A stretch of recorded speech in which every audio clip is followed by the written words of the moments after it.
Uh, Good evening and welcome to the channel Sociology Unboxed. Today, under the series Reinventing Indian Sociology, we are talking to Professor B.K. Nagla. Professor Nagla has been a renowned sociologist and a social analyst. He has worked in various capacities in various universities across India and even globally. He has been visiting professor to some of the universities of uh, global universities, I would like to say Paris, Hague, and also to various universities within India also. He was appointed as Babu Jagjeevan Ram Chair by Banaras Hindu University. So he has close association with Banaras Hindu University also. So Professor Nagla's association to the discipline of sociology in various capacities has been immense. He has contributed to the discipline immensely, and in recognition of his contributions to the discipline of sociology, various sociological societies, regional as well as Indian Sociological Society, has conferred him with Lifetime Achievement Award, like Rajasthan Sociological Association, Uttarakhand Sociological Society, and then Indian Sociological Society. All three societies have conferred Lifetime Achievement Award to Professor Nagla, and he has been associated. His association with Indian Sociological Society as editor Bharatiya Samaj Shastra Samiksha lasted nearly, should I say, a decade, nearly a decade. So he has contributed to the, in fact, I'm witness to the fact that how Samaj Shastra Samiksha touched newer heights under his editorship. So let us welcome Professor Nagla to the channel Sociology Unboxed. Uh, Namaskar, Professor Nagla, and we are happy to host you to the channel and discuss about the ways to reinvent sociology. But before we move forward, I would like to know little about your academic journey and what motivated you to join the discipline of sociology, and what are some of the key milestones in your academic journey. Thank you, Professor Sweta. You have given me chance to interact on such a important issue. You have made it reinventing sociology. Actually, I first born in a small town, Jawad, Nimach district in Madhya Pradesh. It is a border town of Rajasthan MP. Culturally, socially, we are related to Mewar and Rajasthani cultures because our forefathers, our parental, they migrated from Rajasthan to MP. My initial stage, I was bearded by, or I raised my initial stage in my maternal uncle's place in Bassi, near Chittorgarh. And then I had my school education in Jawat in my hometown. Then after that, I had my undergraduate education and postgraduate education from Udaipur University. Initially, I was not inclined to do sociology or something and become a professor or lecturer, whatever you call. I didn't have any idea about it because I had a science background, and but I got ill and I had some penicillin infection, so I could not continue my study and I had to drop. But my father wanted to do continue education. He was much more interested.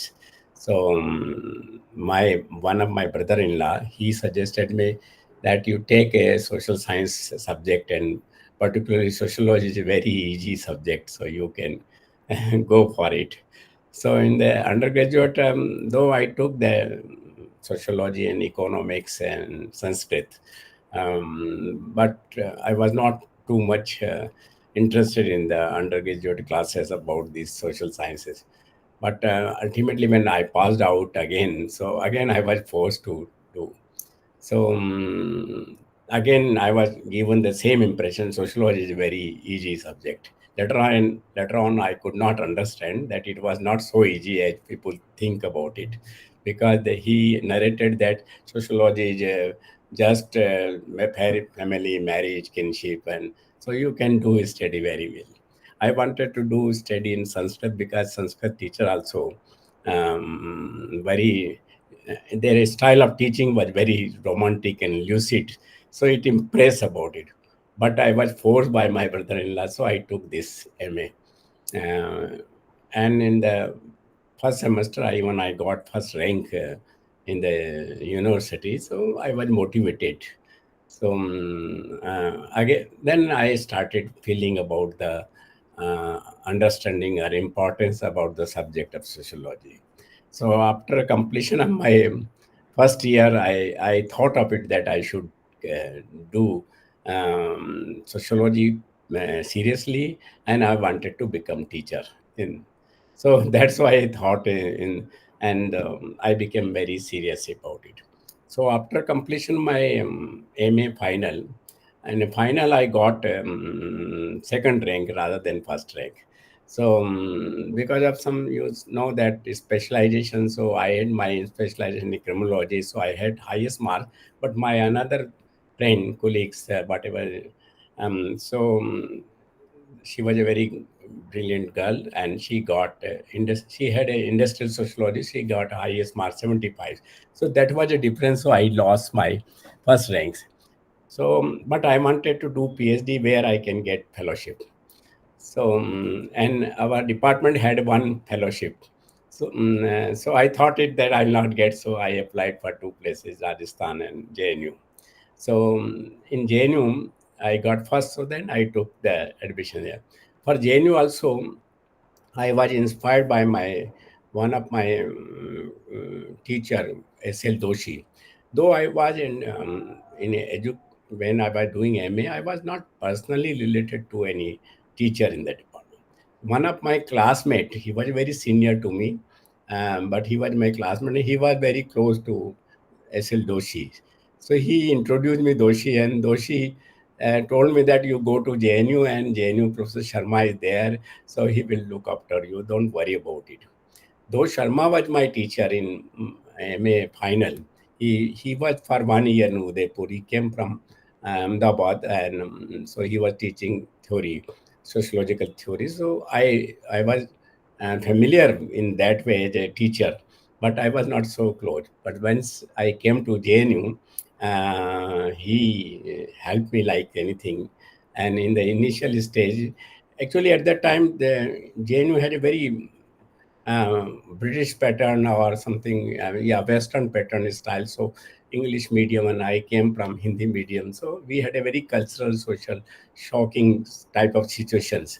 So Yogen Singh and Kel Sharma and these people supported us, those who came from the Hindi heartland. That was it. So even at that time, initial stage, Kel Sharma was living outside the campus. He had a house. He told me that why don't you live with me? Because his wife at that time was in his hometown because she had a delivery of her daughter. So for 6 months she didn't come. So I lived with for Sharma. And for Sharma, helped me like things. Even I didn't know cooking and all other things. So Sharma used to prepare the food, and we used to enjoy. I used to just wash the utensils, something like that. And most of the times we used to take the outside also. And lunch always we had in the university. And even evening we used to take outside like Green Park, Rahajkas, restaurant. And we enjoyed like then. In December I shifted there. So then I had very good friends in my classmates. We were admitted around 15 students, but 10 left, and finally we were five in this. Anand Kumar, J.S. Gandhi, and then Mukul Dubey, Jagannath Party. And so we were five, myself, and we were very, very close relation. And JNU teaching is a very quite different as compared to the our traditional conventional system of teaching in other state universities. it is a interactive process, and every student teacher, they have to interact, discuss the things.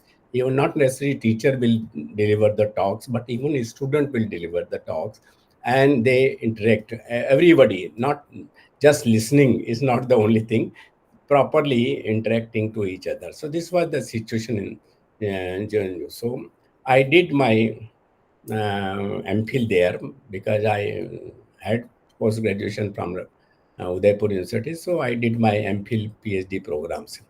In MPhil, I had my two supervisor. One, Professor Partha Mukherjee was my supervisor, and KL Sharma was co-supervisor. So later on, Partho left JNU. She went to the Calcutta ISI, joined there. So I was given the full charge to the KL Sharma, and I did my PhD finally with KL Sharma. Professor Yogen Singh asked me that you are familiar to KL Sharma, and KL Sharma is also familiar to Rajasthan. So I had my topic of PhD research.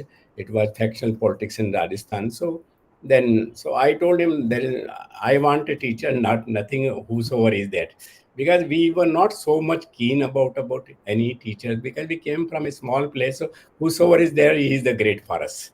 So in that context, and for Sharma, he was very close to me, so I liked it. And though even then, when I was transferred to Sharma, I prepared my whole route, but I went again for the field work. Sharma told me that you have to do field work, so I did it again also. But we didn't feel anything. And JNU, one does not do PhD very easily. One has to do a lot of exercise theoretically and empirically. So in that way, I did it. Then up between this, I got a job in Baroda MS University. So for a small period, I joined there, and in Baroda I was and still today it is a good university. And at that time, Professor K.C. Panchanadikar was a professor head, and so I joined there. But what happened? I wanted to finish my PhD, and Professor Partho, as I told you, that he went to Calcutta. He resigned from JNU and he joined there. So I was worried about that. I wanted to finish PhD, so I wanted to leave immediately Baroda again. So I got simultaneously another job in Delhi, Institute of Criminology Forensic Science. So I came to Delhi again. There also I had a different experience about it. I didn't like this IPS. There, the job was to teach IPS or IBN, CBI, magistrates, such type of peoples. So, and they didn't have too much academic orientation. They had a very conventional method of their professions. So again, I was not very happy with that. So I wanted to resign, and I told the director there that I am doing PhD and I want to resign it. He told me, what is the problem? And I have to do the field work again, and there I have to go to. So he told me that our police inspector will collect data for you. I told him that our topic is not that policeman can do it. I am working on factional politics, and a police inspector goes there and asks something, and he people will say no faction, no crisis, everything is okay. So in that context, I can't. So ultimately, he accepted, and I resigned it, and I was getting fellowship, so I took again resumed the fellowship, and I completed my PhD. And after doing PhD, I appeared for an interview immediately. Even during that period, I got married. Actually, when I was studying, my parents always force about for the marriage, as usual it happens also. So I told in my family that as soon as I finish my PhD, I'll get. After the PhD, so I had to marry. And as soon as I came after the marriage, there was a post in Udaipur, in Rohtak. Actually, I didn't know it. One of my friend in political science, he was already teaching in Rohtak University. So he met me in Sapura House Library, and he told me, Nagla, why don't you come to Rohtak. It's a good place and some. So the date has gone, but you can apply it. So immediately I took a paper from the even canteen's diary and we applied to the vice chancellor that I'm interested to appear in the interview if you can waive the your dates and decision about allowing me to appear. So he accepted it and he called me the interview. I appeared. The interview took place in Delhi itself. So I appeared there and I was selected. And within a week, I got the letter. So again, I joined the Rohtak. After that, my whole life was in Rohtak. After retirements, I got some consultancy from Kota University and finally, and for some period up at your Banaras. Banaras also, your Vice Chancellor, Punjab Singh, wanted for a long time, but I could not stay. I didn't want to continue after the retirement any such assignments. So this was my journey about as you want it is. There are many things to say, but uh, briefly I try to explain Yes, you. so quite interesting journey, and even today, I have heard many students saying that sociology is a easy subject. That's the reason we opted for sociology, which is not true, as you said. So, thinking sociology to be easy, maybe this is one of the reasons why we are facing crisis as a discipline. But before that, I would like to know from you, since you have very long association with the discipline and with the seniors who have established the discipline also. So I want to know, what do you think is the current state of sociology? In fact, how do you see the current state of sociology in India? It's a, before I come to current state, I want to give some background about the how sociology developed in a last 100 years even. Yes. So actually, you know that sociology did not find its importance as a discipline up to the 20th century. But it, in many ways, it has various approaches and perspective, evolve an area of studies which are evolved by historian and philosophers. So sociology can be studied, or it can be defined as the study of society in terms of political decision, ethics, religion, laws, etc. And generally people call this our August Comte has talked about the sociology. But before August Comte, there is a historian, Ibu Khaldun. He Ibu Khaldun talked about the like Durkheim aspect of the social solidarity. So it started even 13th century like that. But the basic idea of the emergence of sociology, there are two events of the emergence of sociology. Where one event is the French Revolution. This is the period of for the last one decade, 10 years it lasted further, and it was a modern and philosophical revolutions. And it challenged to the structure of the feudal society, and power shifted from church to the hand of the people also. The second major event was 18th and 19th century industrial revolution. First, it happened in England, and then it is spread to the other parts of the West and in other countries also. These two events, I would say, it affects or you can identify it for the aspect of the social change, and are known as a modernity, or which included the industrialization, capitalization, or secularization, or rationalities. So consequently, sociology emerged in the West because of these events, and it makes impact on India also simultaneously.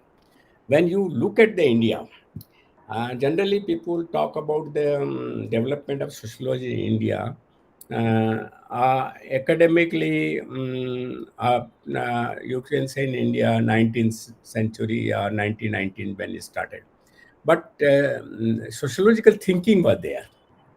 Even back, you go to back to the Indian history, even ancient periods. Whatever the Veda, Upanishad, Puran, Smriti writings, Kautilya, Sankaracharya, all writings are related to the implications or explanation about the sociological understandings.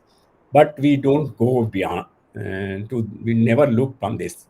Though little efforts were done by the G.S. Gurre, taking the Indological perspective. So when we look at the period, I want to divide the period accordingly. First phase is when we look at the past ancient period, first phase one can decide it 1700 to 1900.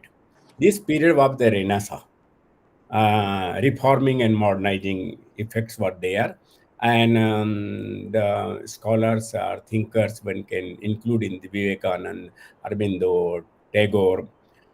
Even then second page was the 1900, 1901 you can include to 1950. So it is a pre-independence period. And this was the period for the freedom movement, one can say, or there was this trend of the colonial higher education. People were taking the going abroad, taking the education. So they became involved in writing and readings in that context also. So in this also you can we have some writing of Nauroji and Raja Ram Mohan Rai and M.G. Rana Day. These people have, these are reformers, but they have writing about the society. These are very um, and third, you can include in 1952 onwards also, in this period also. And in this Western, this was a period of the post-independence. So this, I am analyzing an Indian context in these periods also. One can look from this. Shyamji Krishna Varma started the Indian Sociologist, a journal, and he was running in England, and then he shifted to France and then to the Switzerland, Vienna, and he awakened a large number of people towards the freedom movement also. And the issues and themes which were published in this, though he got a lot of, there's a need for a special lecture like that of Shamji Krishna Varma, but we don't have that orientation, so we do not. But nowadays, political involvement there. So some Hindu sociology or something like that, people talk about that. In that context, people remember Shyamji Krishna Varma. He belonged to Gujarat, and he's and nowadays even government for the vote bank or whatever you call it is, they honored or they reinvented and the ideas of the Shyamji Krishna Varma. So this was the situation about in that way. But when we talk about our academic situations, again, these it can be divided in the three pages also. One is sociology started in 1919. We consider, particularly in 1914, undergraduate level in Bombay University, and proper postgraduate department is started in Bombay University in 1919. Patrick Giddis was the first department head, and later on 1924, G.S. Gure, he became reader after coming from the. G.S. Gure was he has a background of the Sanskrit, but he was given fellowship. He went to the UK and he got PhD from there. So then, because of his background of Sanskrit, he emphasized to the Indological, and that's why the Ved, Puran, textual methods were taken into account in his research. But he was not rigid for his student that one should do it about it. But this was the thing. So when you look at the development of sociology in India, first it is started in Bombay, then Calcutta, people were doing the sociological study, many scholars in 1917 onwards also. But sociology department started after independence in 1974, 75, something like that. But Lucknow, 1921, and Mysore and Hyderabad in 1928, and Pune is 1930. And this was the pre-independence. But after independence, many departments came, like Delhi and JNU and Jaipur and Meerut, and so many departments also. So these phases also one can divide, as I told you. The first phases is a colonial phase, one can call it 1919 to the 1947. And that period was a Indological studies were done by the J.S. Gure and promoted by other peoples also. Second phase was 1947 to 2000. So in this period, development, modernization, and democracy. These three things were taken into account for doing the study by the Indian scholars also and Western scholars. And third phase is 2000 onwards, this which includes the area of study by globalizations, digital technology, or new building, or even the problem of social identity. These are the issues for doing the studies about it. So broadly, and whatever department is started, because we didn't have sociology as such in India. So what the sociology department was attached to the different departments. Even Bombay department was attached to the economics, and Calcutta was economics and political science, and Pune was anthropology, and Mysore for the philosophy. And later on, after independence, these sociology started teaching in the independent department. But in the beginning, we had like this. So this was the background of emergence of sociology in India. After this, one can talk about what are the theories, methodology, and themes. Are the sociologists one can divide between pre-independence and post-independence, and we can talk accordingly if you wish, Eka. So, if you think for that angle, so again we divide in the theories, methodology, and themes. If we discuss about the development of sociology, what type of teaching or what type of research are doing it. Actually, there are three things. There's a complete debate in contribution to Indian sociology. On sociology in India, or sociology for India. So when we talk about sociology in India, means what type of teaching is going on. When we talk about sociology in India, what type of research is going on. When you talk about sociology for India, what sociology we want, what sociology should be today or tomorrow or after future, what sociology for India. This is debate, and we have continuous debate in contribution to Indian sociology, which was started by Dumo Foucault in the beginning, and later on this T. N. Madan, and they continue. So this debate continues. One, if one is serious, one can look at it. This thing. So this is the situation about it. Now we can think about even its methodology, what type of teaching. Actually, pre-independence period, there was no sociology methodological course in sociology in teaching.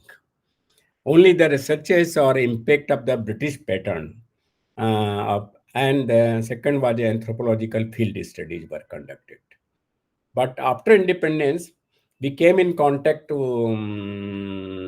US and other Western countries, and because of this impact, they evolved a strong positivistic or empirical positivistic orientations, and statistical studies and positivist studies have been conducted also. So this was the change from British pattern to the modern pattern of doing the methodological orientations. But in India has a very various type of orientations, right from the beginning, micro to the macro studies continuously. Even our I have written a book on Indian sociological thought, which because of this courses were framed by UGC, and UGC the scholars divided the orientation on different lines about Indian sociology. So Indological orientation, or structure functionalism, Marxist orientation, or civilization, and this type. a subaltern is major orientation. So when we look at it, when we talk about Indological is a textual study, which is followed by G.S. Gore, Ravati Karve, and even Louis Dumont also, Western scholar also. Then there was studies related to the liberal perspective. Nowadays, people call liberal perspective liberal professions, but originally homogeneity or evolutionary or structure functional approach is taken into account, and it is followed by Srinivas and S.C. Dubey early. Then conflict perspective. In the beginning, it was a continuously structured function perspective, as it is people were doing it. But yeah, after 70s, there was a talk before that also in Lucknow school, D.P. Mukherjee, and they were talking about the conflict studies or Marxist study. DP was not a he never did the field work, but he talked about it, and people call him as a martialist. So DP or AR Desai or Dhanagre, you may consider in the doing the study for the Marxist orientations of Marxism. At the time when India was struggling for the freedom, some people had orientation about, and they were influenced by Gandhi. Gandhi's influence on even first generation and second generation people also, whom they participated in the freedom movement also, and some of them are still sympathetic to the Gandhian philosophy today also. We can find some people like Anand Kumar nowadays also. But N.K. Bose or Surjit Sinha, and these people were related to those who have written about civilization perspective. And N.K. Bose was really involved in the freedom movement, and he was much more influenced by the Gandhi also. Then another subaltern perspective people we teach Ambedkar, David Hardiman, Ranjit Gua, these things. And but sociology, there's a competence. In the beginning, sociology was a teaching research about particular focus about the village studies and one village. Later on, it came that one cannot understand by one village study, so it evolved for the comparative studies. So comparative studies were done by Andhra Bete, B.N. Sheel, K.L. Sharma, Jayant Lele, Ratna Naidu. These people have done comparative studies also. Now, and multi-village uh, comparative. And there are certain studies by caste, class, power. Bete study is very popular in comparative analysis. But some people, at that time, there was also pre-independence. Today also, there was a study on the ethnography. Though it's a anthropological approach, people have applied it. Is and first and second generation people uh, both are involved in doing the ethnographic studies. PKB Nayar, we can consider PKB Nayar is 95 plus people, and still is busy in academically busy in writing, reading these things.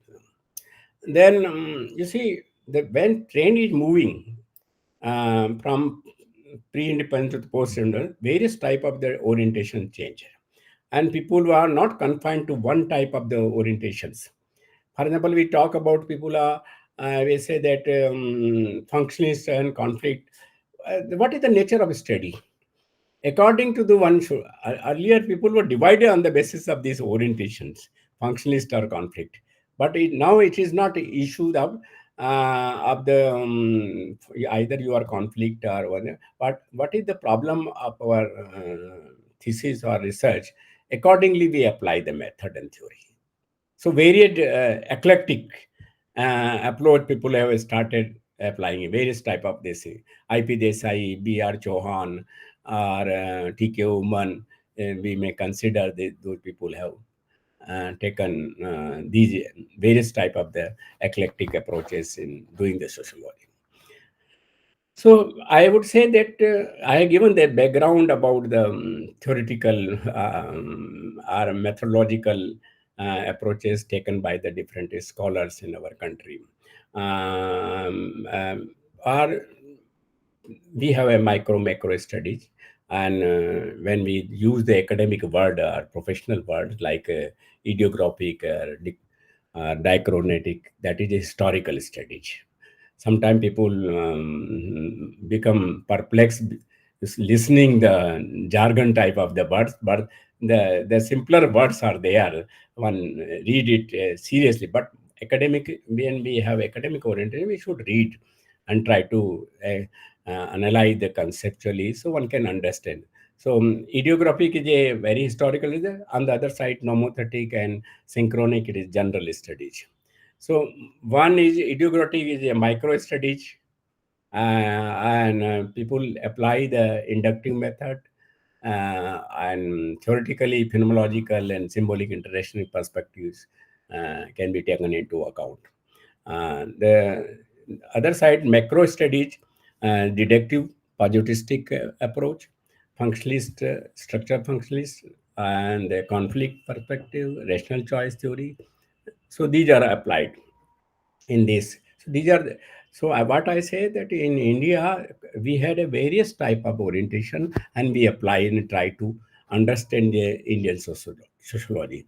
In the beginning, as I told you, that we didn't have the proper methodological teaching, but after independence, we recognize its importance, because in the beginning it was a debate that sociology is a science or not.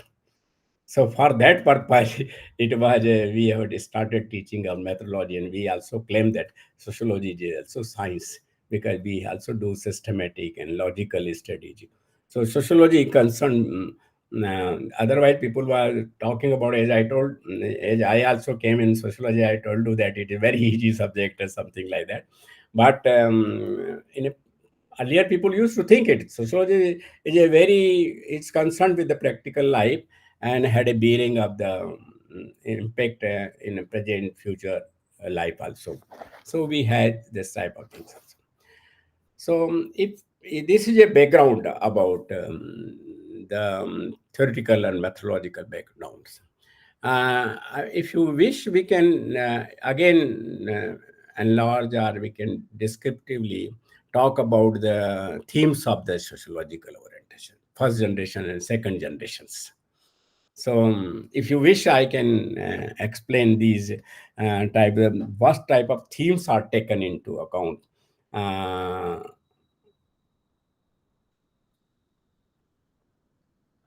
I am not listening your So, voice. yeah, Ah, as I do most of the time, I was mute and I was speaking.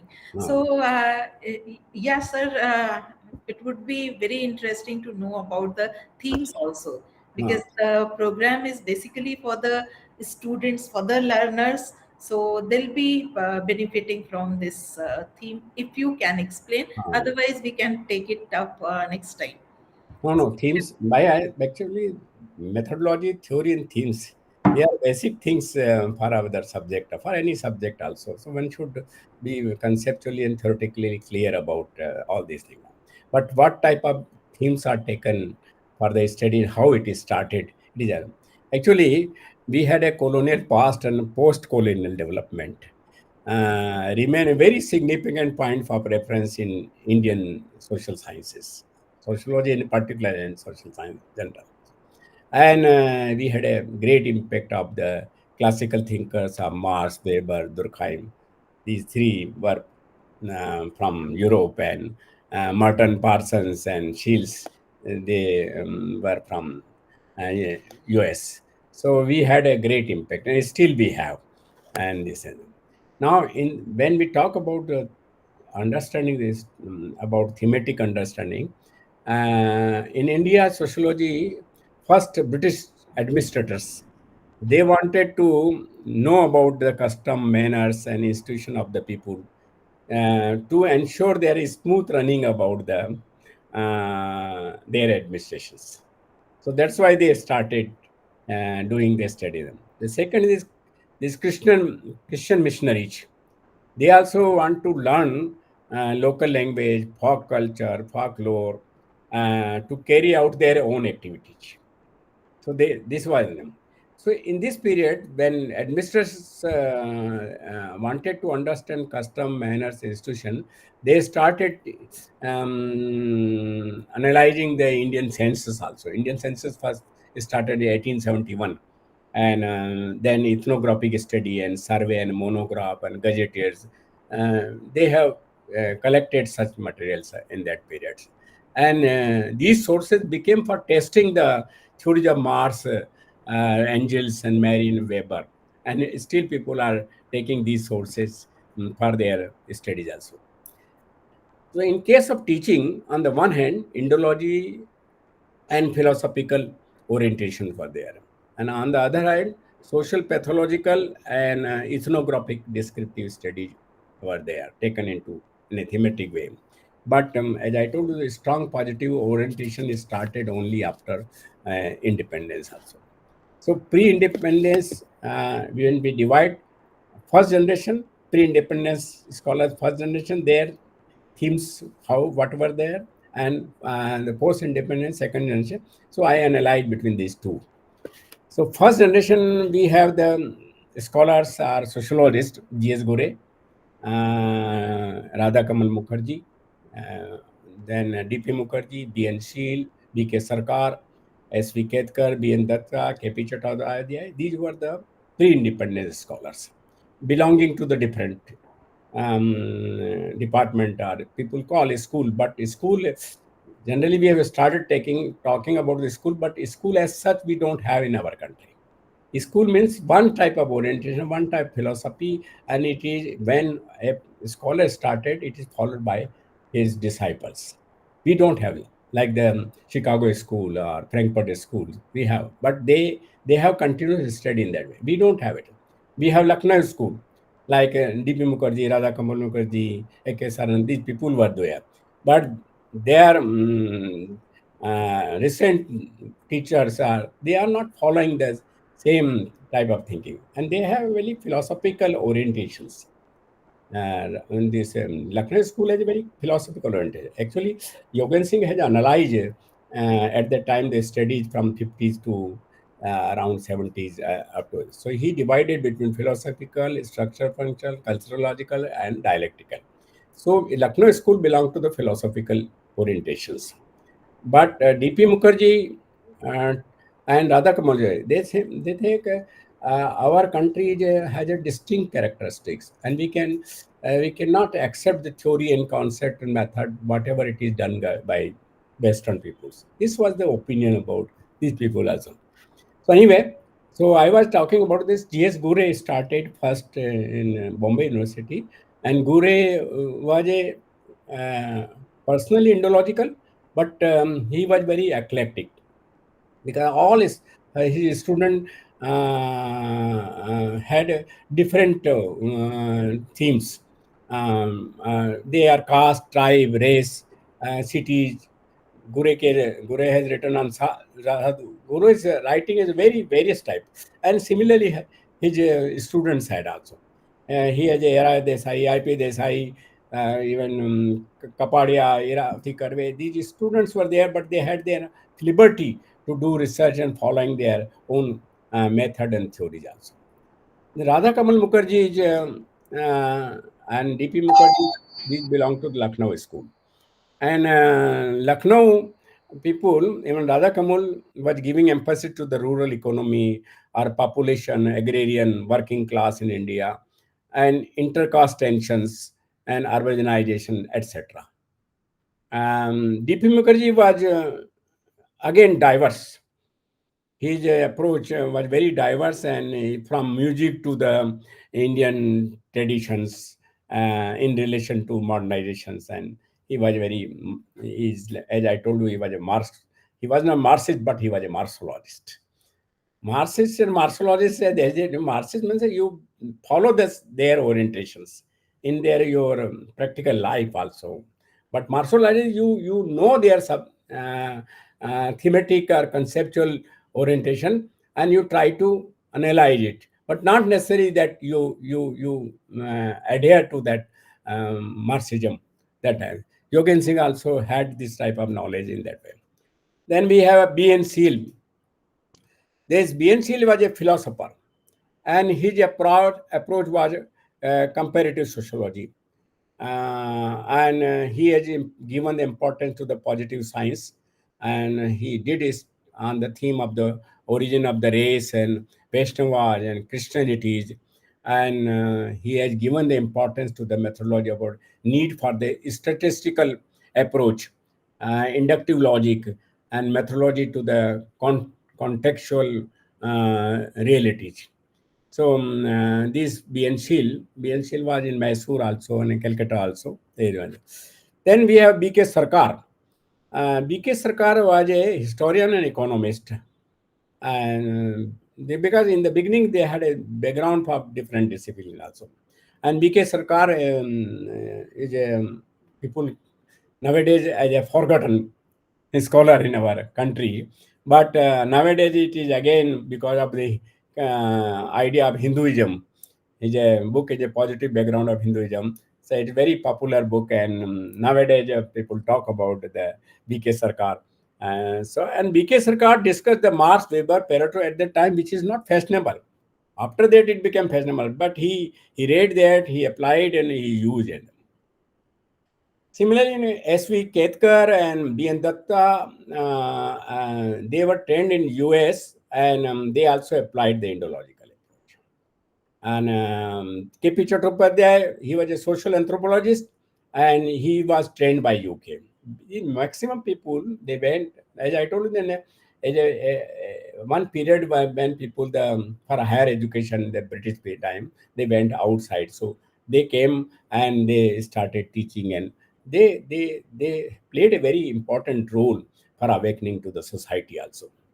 So and they are all important. There are many more pioneers, but briefly I try to give these pre-independence pioneers, first generation. Now when we talk about the second generation, MS Gore, YB Damle, SC Dubey, Vilas, BR Chauhan, MN Srinivas, AR Desai, IP Desai, RK Mukherjee, Yogen Singh, TN Madan, Andre Bete, TK Uman, Kel Sharma, so on and so on. These are the second one. Actually, if you really divide, generally people, we have divided in the scholars fashion pre and post independent. Now, 100 years of sociology have happened. We are four generations in a way, if you talk. But Right. now I am concentrating because of the paucity of time. We are giving emphasis to these scholars. Yes. So thank you, sir, for highlighting in Mm. detail. It was quite thorough analysis of sociology and its status. In fact, in past 100 years, various theoretical perspectives, methods, orientations, themes. You touched upon almost everything.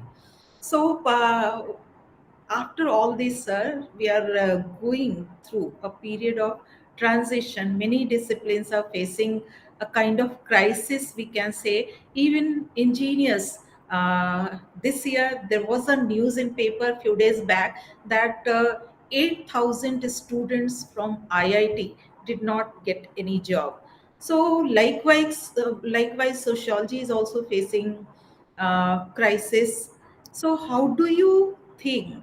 Uh, in fact, what are the challenges that the discipline of sociology is facing in this period, as per you, sir?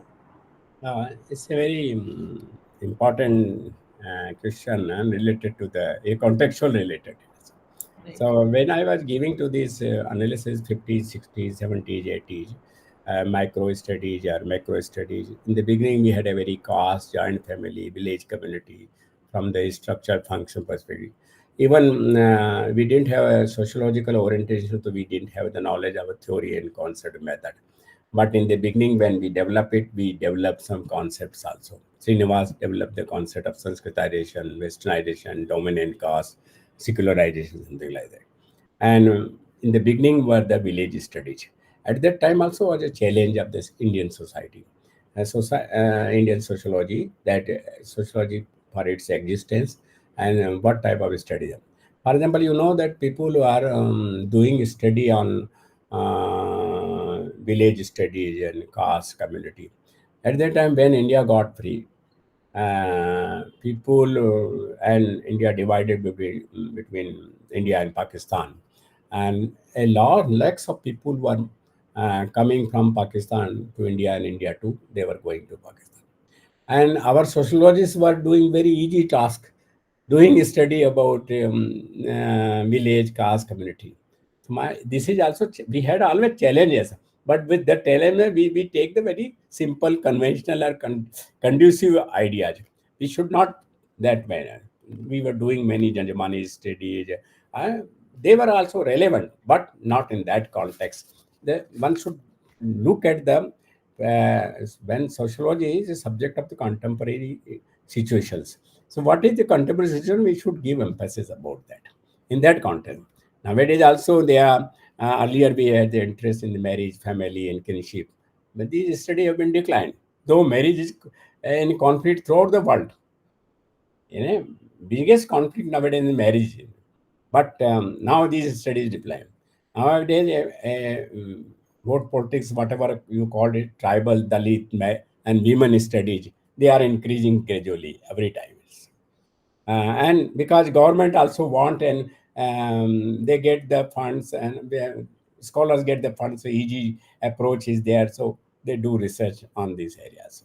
So several studies on done earlier, education, urbanization, social movement, but nowadays it has to be taken into a new perspective in context to the globalization environment, or even digital sociology also.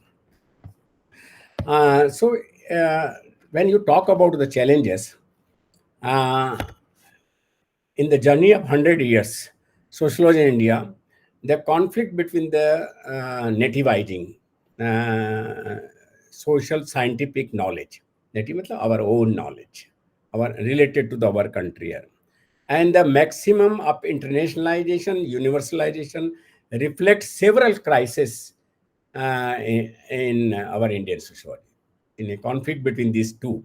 So there are four aspect one can understand the crisis of the sociology. One is a structural aspect, professional aspect, systemic, and um, processual operation. These are the four crises in a 21st century we find it there. So first I would say structural crisis, lack of integration in our syllabi at all levels. We don't teach in a similar way to every university in the same way. Possibilities of specialization and training in sociology. We don't have a proper like a medical engineering. They have a specific type of the professionalizations. Our subject we teach all the courses, and people do not get the specialization. So this is also a challenge when you were talking about the jobs. I'll discuss it. And the content, courses, textbook, these are all the problems.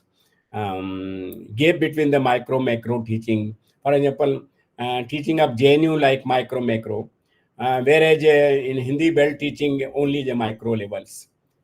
So need for the interlinkages between the micro and macro. Um, then processual crisis. Processual crisis, old themes and issues like caste, tribe, Dalit, trade union, etc.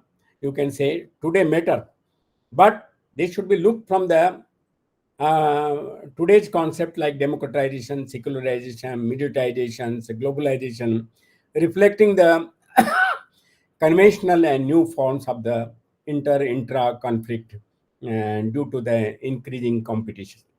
Nowadays, there is a large competition of now we are not at a regional level only, but the national, international, and so. And beside this problem of the refugees, terrorism have become the problem of state and society for peace and development also. For a government is also worried, and issue for the doing the study, which is challenge for the scholars also. Loss of cohesion among the members of society in context to the social relation in the process of the artificial interactions also. Nowadays, we talk about artificial intelligence. Yeah, like. Then systemic crisis. This is related to the university, UGC, and professional crisis. Lack of resources, need for restructuring teaching research. This is the task of them. Then professional crisis, falling the standard of quality of teaching research. We have, I would say, we have a lot of resources. Modern times, we have Google or computer and all type of facilities are there, but even the quality research are not there, quality teacher is not there, teaching research. And even for this UGC, university, professional bodies, even we all, even institutional, they are all responsible for. And the last is a problem of employment needs much attention, as you talk. Now, how it is there? There are two things. This is the era of the specializations, even micro specializations. है ना? For example, medical science you देख one is a eye specialist, is a cataract, or various type of the specific. Now, need of the time is that for our subject also we should have specialized knowledge, micro specialization. And our for that, how to do? We should frame our courses in such a way. For example, there is a challenge of the MBA or engineering people are there. Some in the beginning we had a great challenge that people have shifted to these courses, and these social sciences becoming poor in that context. It didn't happen to yeah, in Europe and other Western country, but it happened to a country like us. So what is the challenge to us? Then we should frame the courses, and we can compete to these other things. For example, we have a medical uh, sociology, so we can have four courses in medical sociology: sociology of health, medical sociology, sociology, nature, culture, nutrition, whatever. We have four types, and in the very first semester one should take the one optional courses, professional courses, and he should carry, he or she, whatever the student, carry to the last semester. So when final, at the final level, and similarly you can apply for the law, medicine, engineering. We have management also. For management we can have four courses: sociology of management, industrial sociology, sociology of organization. So such type of courses, without compromising a basic courses theory and method. We will teach it, but optional courses we teach. Earlier, what we were doing it, one semester one is doing the study of rural survey, second urban, third is industrial. He does not have any specializations. So there is a need to become challenge about it. And if we do this type of exercise, we will be competitive to our to these other disciplines also. For example, one is doing the one is getting the knowledge about MBA courses, and our student, actually MBA is a mixture of the all subjects. People do it, and sociology is proper. We have a theory method. These MBA people does not have. We cannot have money banking or something like that. But in context of the organization, in context of industry, in context of trade, in prospect and problem, our students have a knowledge about field, and they can be very challenging to the people. And at one time I did this exercise, and we found this, we were a student stand before the competition of the even MBA people, our student will be taken first. And it happened in the Europe and other places also. So we have our own specialization, and this teacher has to be also taken in that way. For example, you have we do not have the uh, try to do study about all the specialization, but you fix, you decide that what type of teaching research you will do it, and you continue it. So you will have also command, and these courses may be floated on the basis of administrative and academic convention. I do not say that you float all the four, five, or whatever the discipline. You enlist it, and whatever the facility you have it, you start these courses. And you can say this, our department this year we will float these courses, and a student may opt out of these things. So one can have medical, one can have law, journalism, and various type of this. And you can have this. This is one aspect, and they will get the proper job and employment. There will be no problem about it. The second aspect is related to research. As I started constructing the idea of nativizing, and we have to do the study of region. है ना? If we do our regional studies or regional problems, है ना, at the micro levels, and these problems can be taken into account for the generalization at the national and international levels. What is this? We are very, very crazy about the national and international path, but we do not do proper study, and we do not have that link. So if we do these two exercises at the level of teaching and at the level of research, we can solve the problem of our, and we will be very helpful to the even administrators, politicians, policymakers, and we, because we don't have command, so we are nowhere there, and politicians or administrators, they are dominating us. Earlier in our planning commission, you see the SC Dubey was there, many people were there in us. You can see. Nowadays we don't have, we may be attending several conferences, national, international, but we just attend for the sake of attending, or superficially we do such exercise. How many of us, when we go abroad, we do the study of their society, other culture? Not do. On the other side, in the before independence, you see the large number of people, Western scholars came to India and they did studies of India. But on the other side, we don't think about it. If we do this as a comparative, and comparative analysis, then one can think how we can also stand to parallel to them also. So these are the, I mean to say, these are the challenges, and for I am giving the alternatives to face the challenges in this. And that's why I explained this. We have the major crisis is a structural level, processual level, systemic level, and professional levels also.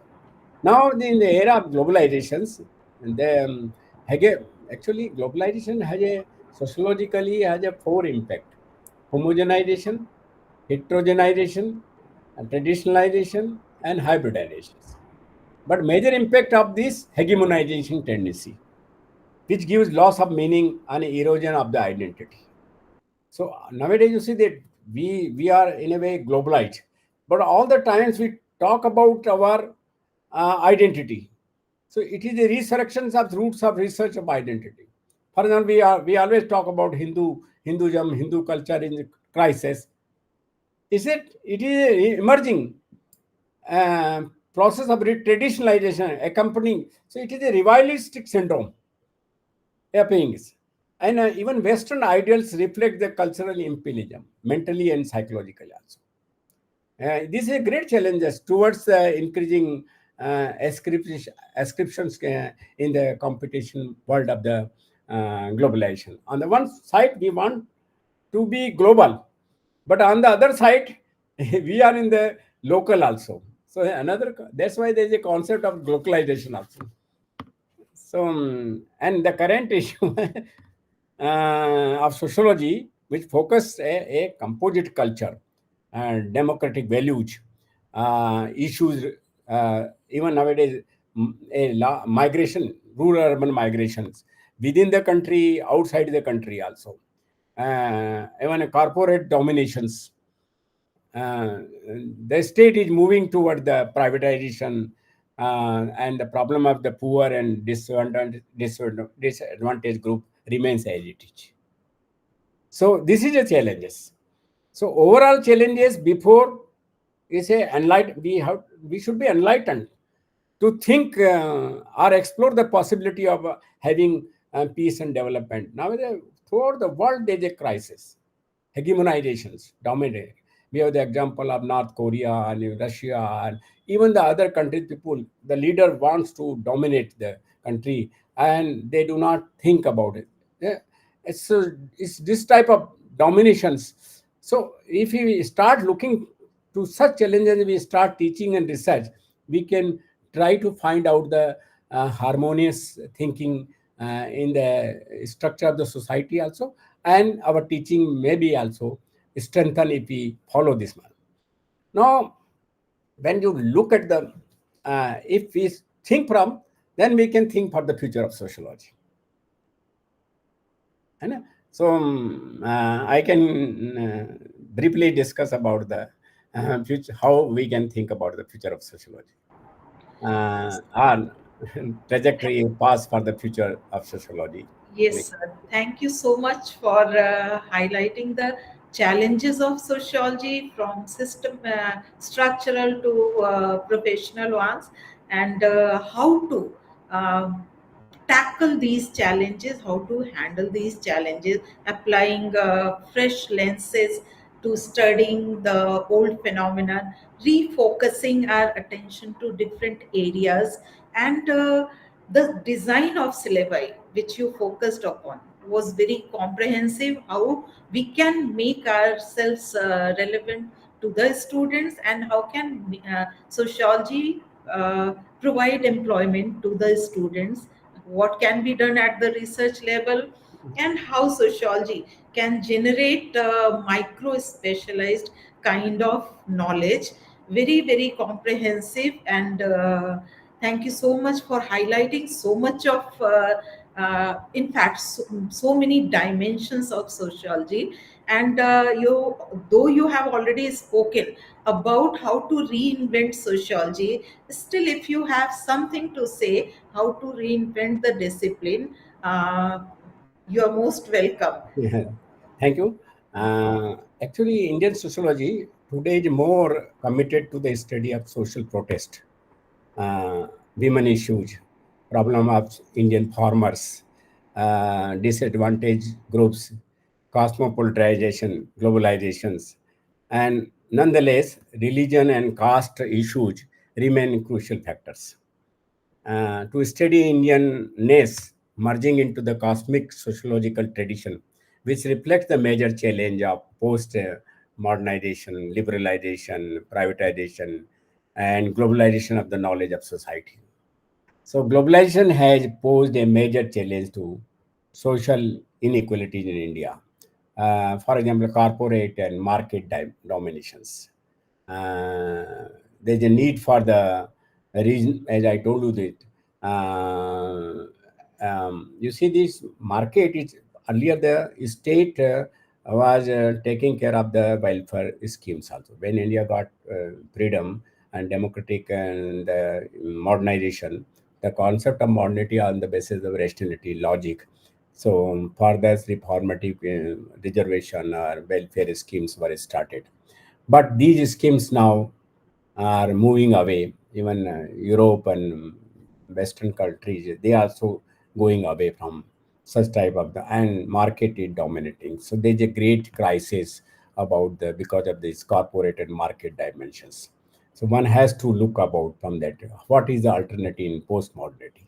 So one, and that's why there's a need to regional orientation in sociology, and also emphasize about the civil society. But we have to come back in postmodernity is like that we going back to in that way also. So current studies needs to the humanistic perspective to answer sociology for what and sociology for whom in future. So, and the answer lies in public sociology and practicing sociology as viewed by Michael Burawe and even the Nagre. And in this context, sociology speak beyond the university. Sociology, as we know, reaches all spheres of life in a manner than no other social sciences. So this is a great challenge to us also. We have to look in our say. So an important challenge nowadays is a digital technology. Digital technology, I would say, digital sociology. Even for our us, we generate digital technology is the, with the development of the World Wide Web, which have had a profound impact on human society. And the digital technology has brought new challenges that sociology needs to explore and study in depth. And at the same time, the research field is a specialization as a digital sociology has continued to expand, which theoretical and methodological innovation that have gone beyond the original meaning. Original meaning was given in 2009 digital sociology by Win, WINN. Win had first used the concept digital sociology. When we talk about digital sociology as a research tool and a platform for engaging with the public. Now teaching, we were concentrating to only the classroom. Now, as I told you that nowadays we have to go beyond outside the university, as I talked Burave's ideas about it. And there are many themes related to the digital technology, and which will cover all the problem: labor, economic, production, digital politics and power, social relationship, body and self, and social equality, and methodological orientation. We have to develop all in the present context. The advantage of digital sociology, which I find it, the full use of traditional structured data and in-depth interview, digital footprints like text and actions and uh, impact of our images of videos and trajectories to promote an understanding of human behavior. uh, and micro and that's why in digital sociology there is a methodology prepared, computating social science methodology in digital sociology. So computing, what is it? Online space, new media space, digital ethnography, participant observation through smart devices, and conduct visualize interviews, as we are today also doing the similar exercise for taking the interviews also. So digital technology pursuing human society again on the path of the transformations. This is social transformation, great transformation. Though every aspect has a positive and negative impact. Digital also has positive and negative impact also. Positive is easier to contact with others, access information, improve medical and other aspects also. Not only our social, but other environment, medical in that context. Negative is a jobless. Everything is done by the machine or computer and artificial. Nowadays, artificial intelligence. Yeah. Even I saw recently a movie, in that even a wife is also one person was ready to marry with a digital wife. So that type of, so the problem of jobless, cyber bullying, or technology addictions is increasing also. So family, religion, morality, marriage, state property have been altered. All things have changed, taking away industry from the household. Negative social habits are developing among children also.